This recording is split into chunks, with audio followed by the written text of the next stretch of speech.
Good morning, good morning, good morning, Trinity, United Church of Christ, Gary. We are so excited. We are so excited. We are so excited to come back to another awesome and phenomenal, exciting and invigorating Tuesday, 12 noon Bible study. I am so excited because we have been having a blast during our time together on Tuesdays at 12 noon. There is an awesome book that we have had the privilege of checking out. The name of this book is no stranger to us. We have had a blast as we've been investigating and reading awesome Bible stories from this book.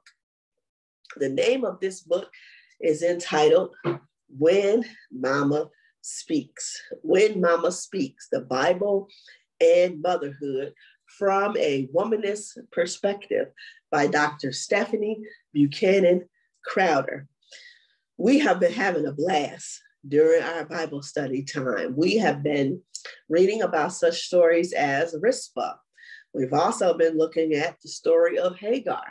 And today we have an awesome story that we're also going to delve into and look at on today. If you have not grabbed this book, we want to encourage you, grab this book, as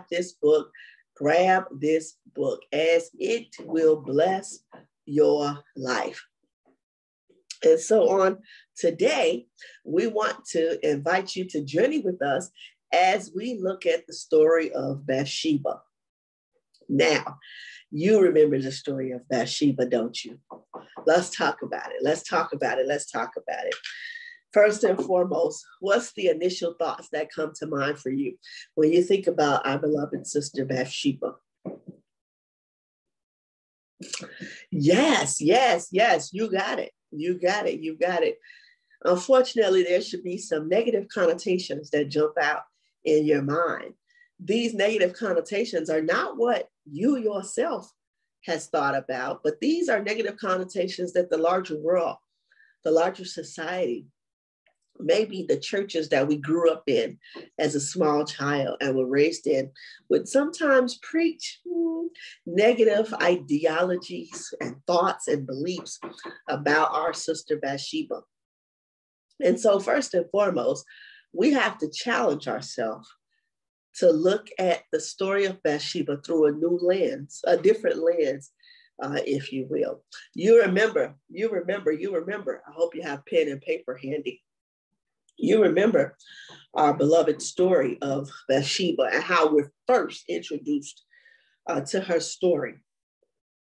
She is the sister that is taking a bath on the rooftop of her home, minding her own business, when all of a sudden King David sees her bathing and he becomes aroused. And he summons his court, 2 gentlemen over, and he tells them, you go get her, retrieve her, and bring her to me so that I may lay down and have sex with her. And as the story is told in the book of 2 Samuel, chapter 11, as the story is told in 2 Samuel, our sister Bathsheba doesn't have a choice. You know, she is of a lower class status, right? She is the wife of Uriah at the time, who is a political military soldier, but it's not like Uriah has a leadership position in the military, and it's not like Bathsheba has any particular leadership in her life in terms of her career, her work, or her job. And so when King summons her, she has no choice. She has to go. A wonderful question for us to delve into with this text, first and foremost, is, was Bathsheba raped by David?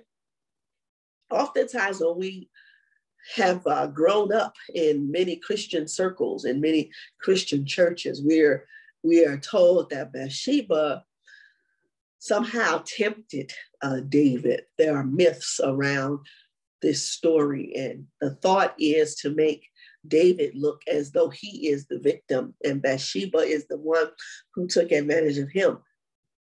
But a womanist interpretation of this text, if you were to read this story through commentators such as Dr. Wilda Gaffney, that's W-I-L-D-A, Dr. Wilda Gaffney, Gaffney, says, no, Bathsheba didn't have a choice. If the king, who is of the upper echelon in society, who is upper class, summons her, she must go. And so he wanted to lie down with her. He wanted to have sex with her.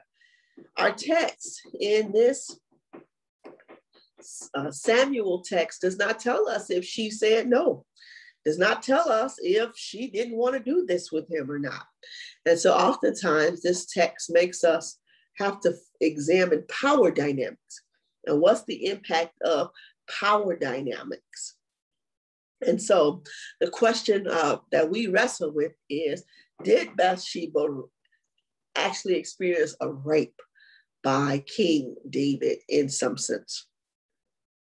The next question for us to reflect on is, how does our beloved sister now find her identity in new ways?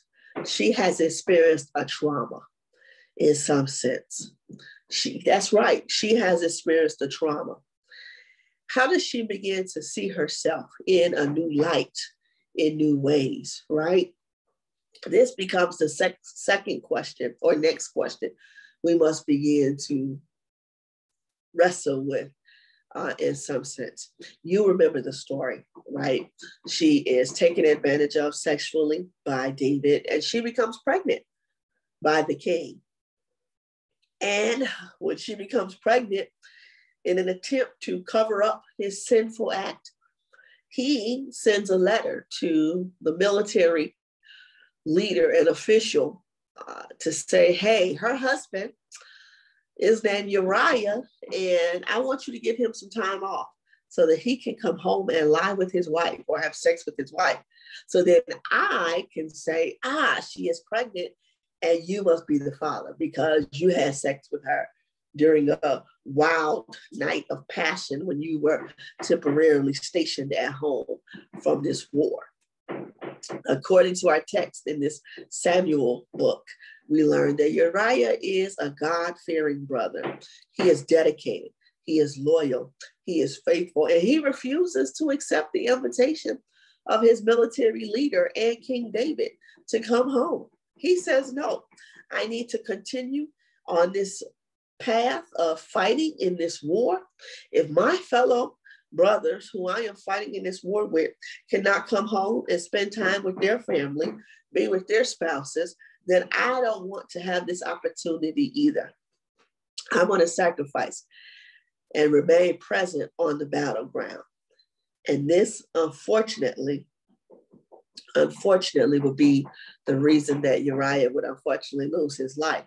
Because now King David, in an act of meaning to cover up his plot of getting Bathsheba pregnant, has to say, okay, Uriah, then you have to lose your life. You have to die.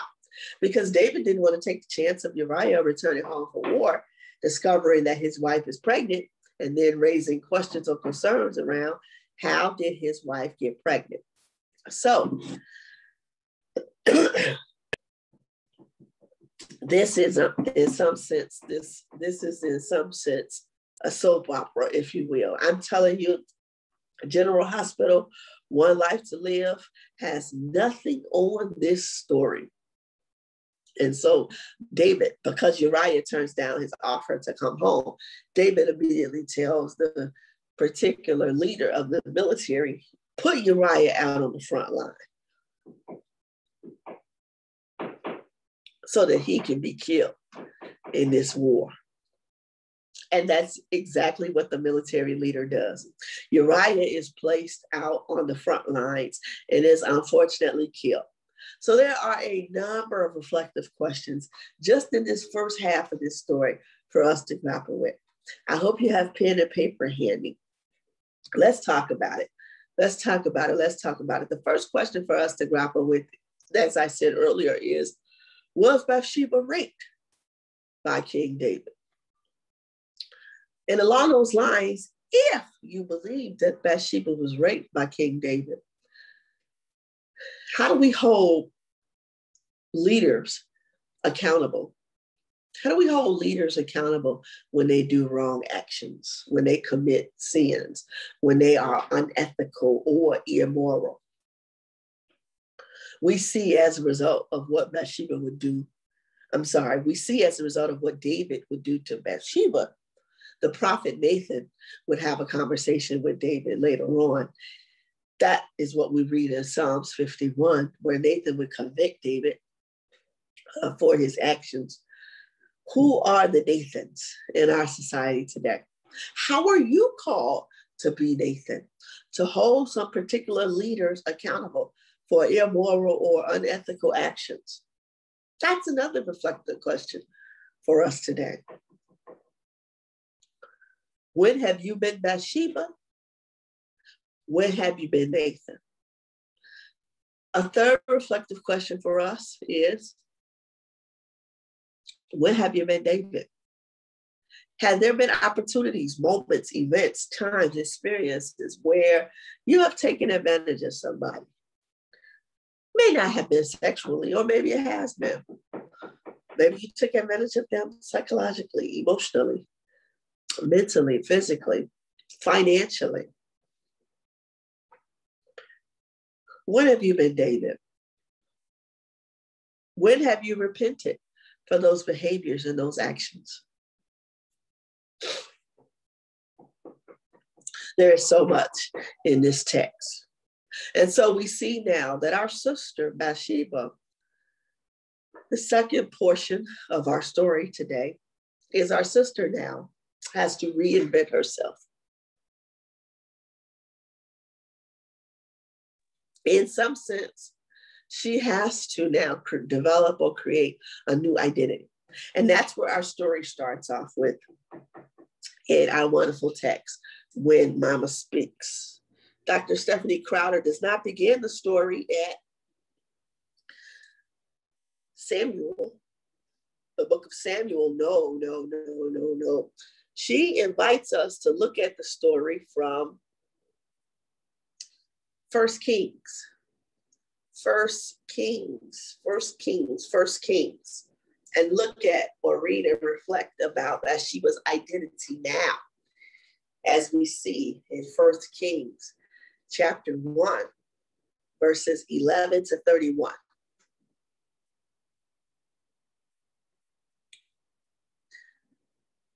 Then Nathan said to Bathsheba, Solomon's mother, have you not heard that Adonijah, son of Haggith, has become king, and our Lord David does not know it? Now therefore come, let me give you advice so that you may save your own life and the life of your son Solomon. Go in at once to King David and say to him, did not my Lord the king swear to your servant, saying, your son Solomon shall succeed me as king, and he shall sit on my throne? Why then is Adonijah king? Then, while you are still there speaking with the king, I will come in after you and confirm your words. Let us pause here for a second.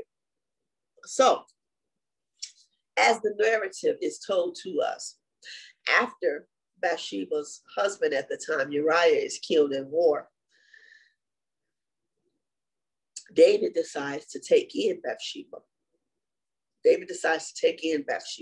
And unfortunately, the pregnant Bathsheba now marries David, and unfortunately, the baby dies.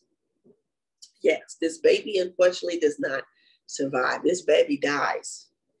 And David, now being convicted by Nathan for his acts, he decides to remain married, to continue a loving relationship with Bathsheba, to make her one of his wives and continue to care for her, even though the baby that she was impregnated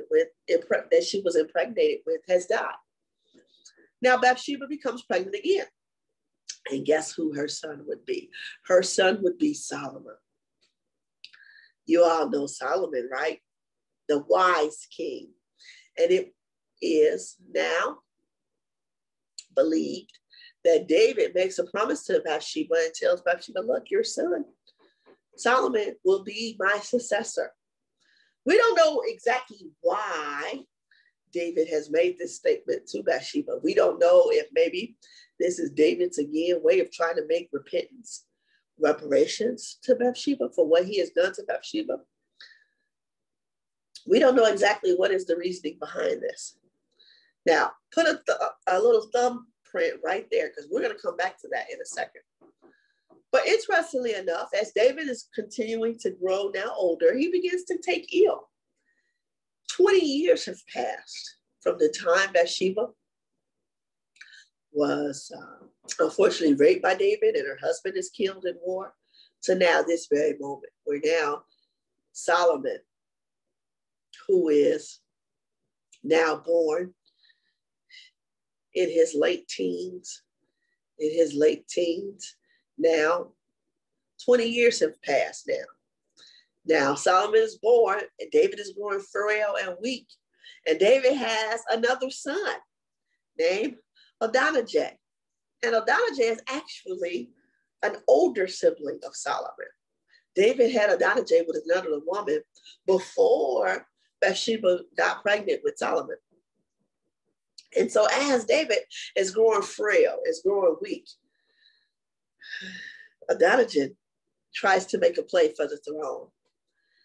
And while David is yet sick, Adonijah starts leading the country. And this is where Bathsheba becomes worried. Bathsheba begins to say, oh my God, I need to get in here and intervene, because if I don't intervene, Solomon is not going to become the next king. Adonijah is going to steal it. Adonijah is going to steal it.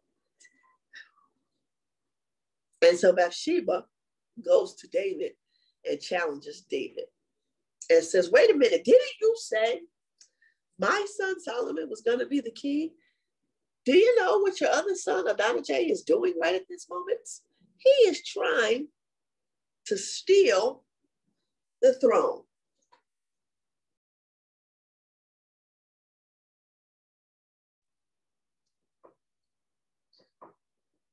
Verse 15, so Bathsheba went to the king in his room, and the king was old. Abishag, the Shunammite,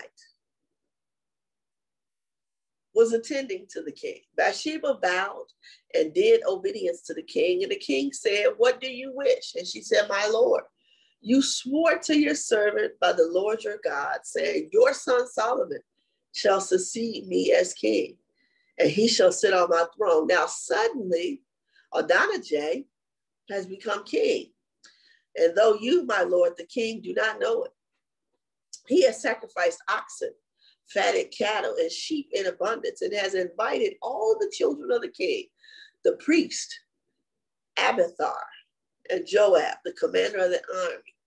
But your servant Solomon he has not invited. But you, my lord, the king, the eyes of all Israel are on you, to tell them who shall sit on the throne of my lord, the king, after him. Otherwise, it will come to pass when my lord, the king, sleeps with his ancestors, that my son Solomon and I will be counted offenders. Wow. Let's pause there. We see the role of Bathsheba has dramatically changed in this text. Bathsheba has went from this victimized woman who has been taken advantage of, who has no voice, to now this one who is speaking. If you go back and read in the book of Samuel, the original story or first story of David's interaction with Bathsheba, Bathsheba doesn't speak. Dr. Stephanie Buchanan Crowder wants us to highlight this point for a second and stay here for a moment. If you read the first story of how Bathsheba was introduced to us. She doesn't say a word. We don't hear her voice at all. We hear David's voice. We hear gentlemen in David's court who were petitioning him, begging him not to take Bathsheba and have sex with her. We even hear the prophet Nathan's voice, but we never hear Bathsheba's voice. We never hear her talk. But in this king's text, Bathsheba is speaking. She is using her voice. She is shifting pieces. Another reflective question for us in this text is, when do you speak? How are you using your voice? We don't know what Bathsheba had to do from 20 years prior when we first met her to 20 years later now, as she is shifting pieces.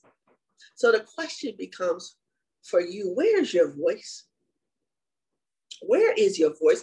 What holds you back from speaking your voice? We also see in this text that Bathsheba is shifting the environment for the benefit of her child, Solomon.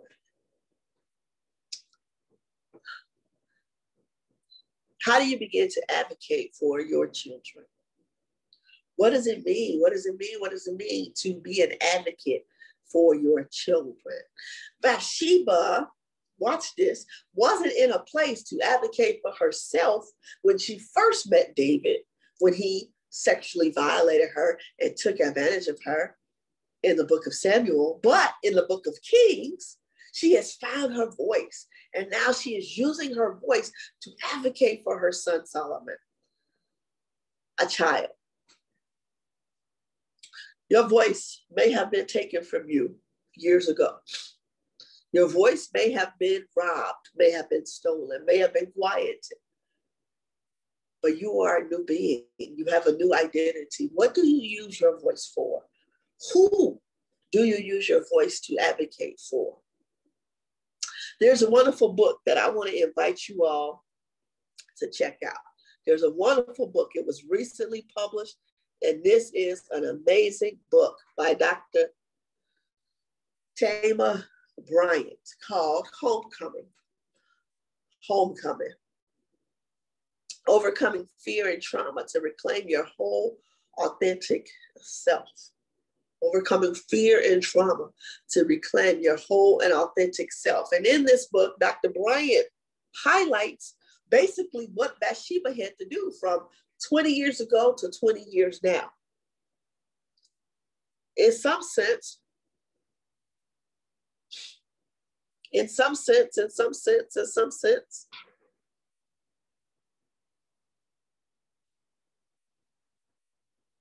Bathsheba has to wrestle with, in what ways has she sat on her wings? In what ways has she minimized her voice and silenced herself? When has she sought approval, validation, or attention from people who required her to be someone she is not? How does she abandon herself in workspaces or relationships?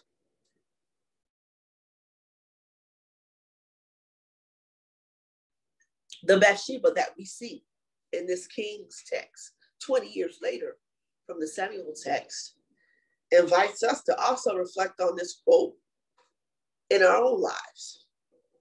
In what ways have you sat on your wings? In what ways have you minimized your voice and silenced yourself? When have you sought approval, validation, or attention from people who require you to be someone you're not? How did you abandon yourself in workspaces or relationships?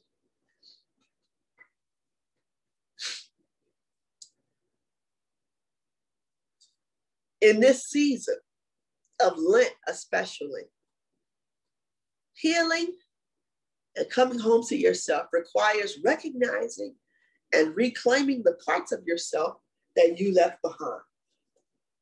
Was it your courage, grief, culture, style, dreams, voice, body, spirituality, softness, playfulness, or fire? whatever it was, go back and reclaim you.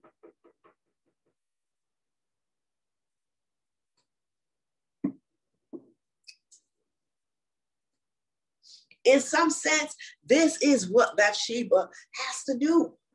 From the Bathsheba we met in the book of Samuel to the Bathsheba we're meeting now in the book of Kings. She is reclaiming herself, her authentic, genuine self. And now she is being an advocate. How do you reclaim parts of your being? What do you need to do to reclaim parts of your being, to be an advocate for somebody today? The irony in this text is exactly how Bathsheba works as an advocate for her son Solomon. Let me show you a pivotal point in this text. Let me show you a pivotal point in this text. Let me show you a pivotal point in this text. Look at verse 20. But you, my Lord, the king, the eyes of all Israel are on you to tell them who shall sit on the throne of my Lord, the king after him.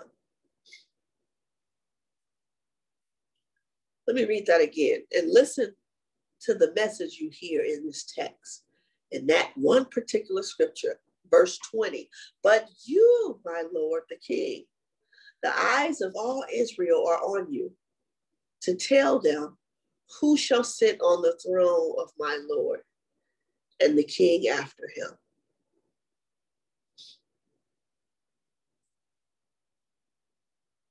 In other words, Bathsheba says to David, look, you're going to be judged by the people if you don't make the right decision to select Solomon.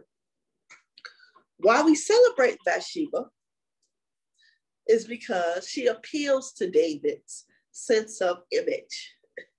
She doesn't simply come right out and say, oh, this will benefit me and Solomon.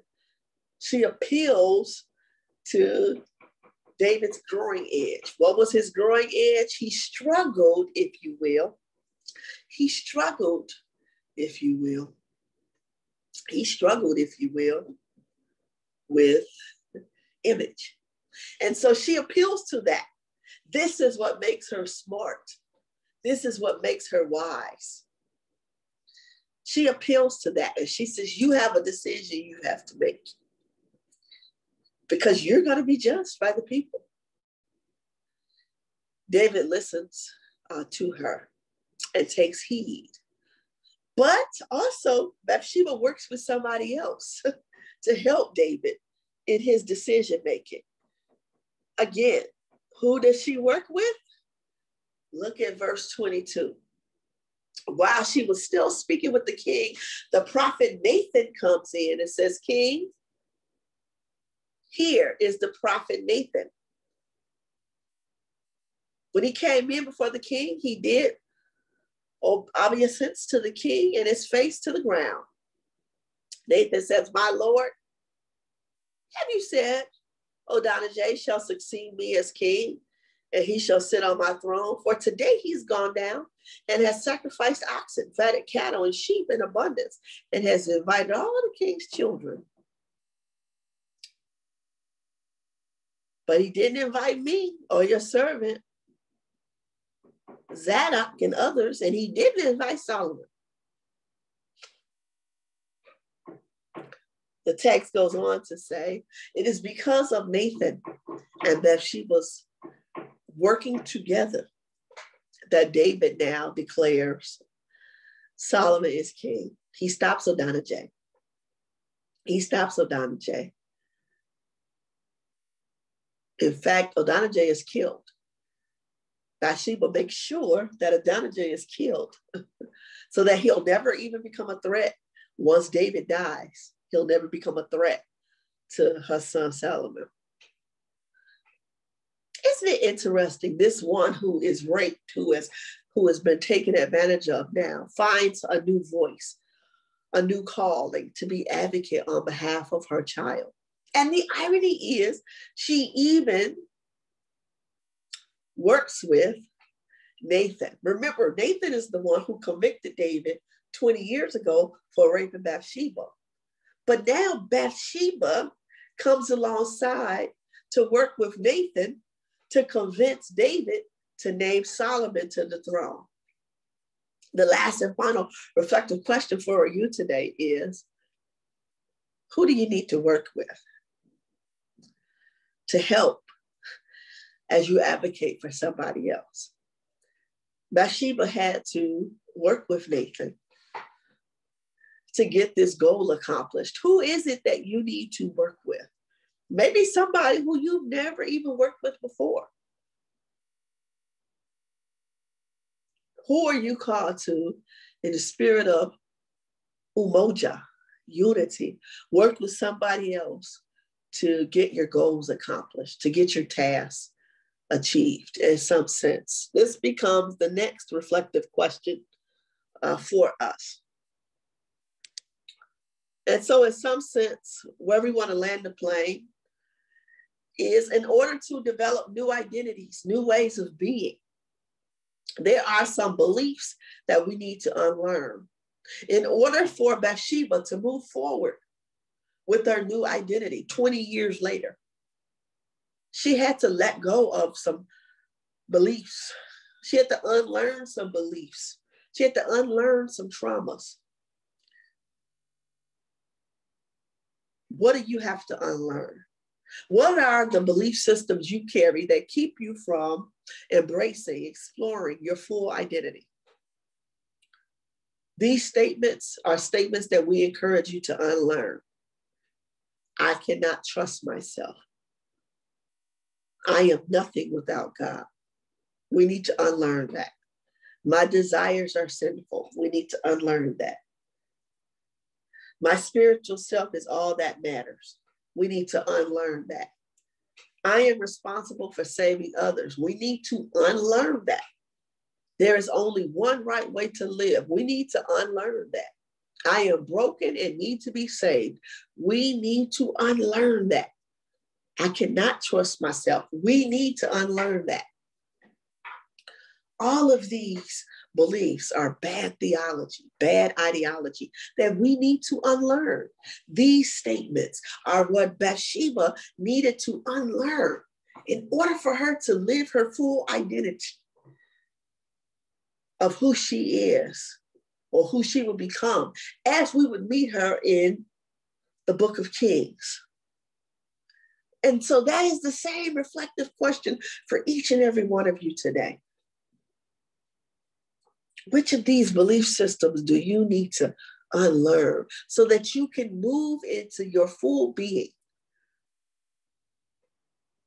What stories do you need to free yourself of, to let go of?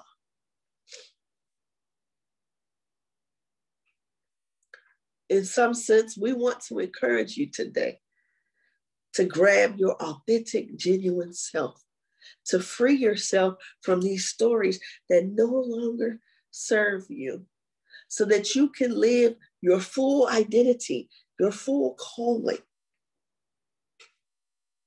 You are more than the experience that occurred to you. You are more than the unhealthy event, the trauma that occurred in your life. Your identity is not wrapped up in that event anymore. My brothers and sisters, I want to invite you to free yourself.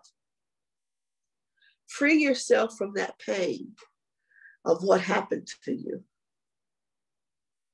And remind yourself of who you are, who you were before that trauma occurred.